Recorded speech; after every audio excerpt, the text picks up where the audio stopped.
Pendant un mois, on a essayé de faire. Je pense qu'on a J'aime beaucoup plutôt cette bien phrase. fait.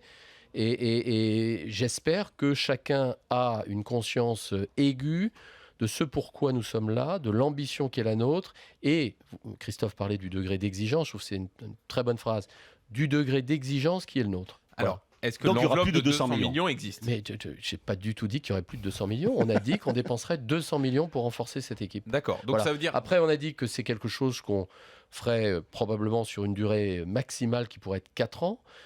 Il est évident que vous voyez la façon dont on a démarré ce mercato d'hiver.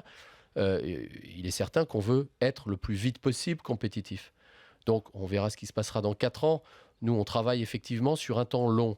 Mais je n'ai cessé de dire que le moment clé pour nous, ce serait déjà l'été prochain pour avoir une équipe qui, dès la saison prochaine, joue les premiers rôles. Alors, donc, il va falloir qu'on fasse ce qu'il faut pour pouvoir jouer les premiers rôles dès la saison prochaine. juste pour finir sur cette histoire d'enveloppe, parce que forcément, on fait nos calculs maintenant avec les transferts qui sont déjà faits. Est-ce qu'on parle de 200 millions en termes d'indemnité de transfert, ou il y a également les salaires, parce qu'il faut en tenir compte aussi dans la gestion du club, qui rentrent dans ces 200 millions? Les salaires, c'est autre chose.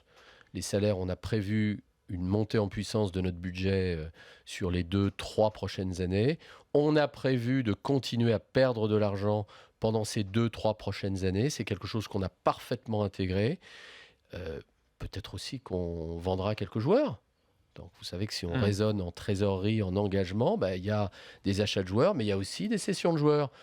Et donc, on verra. On va tout faire pour, parallèlement à cette politique de recrutement qui peut être ambitieuse, mais qui n'est pas seulement d'ailleurs liée à des grands noms, qui est liée à des jeunes prometteurs comme un Morgan Sanson, qui est une personnalité qu'on aime beaucoup au club aujourd'hui. Peut-être qu'on va aussi, en parallèle, faire un énorme travail sur la formation pour que dans 3 ans, dans 4 ans, dans 5 ans, on commence aussi à on va en parler de la obtenir des formation résultats également. grâce à la formation.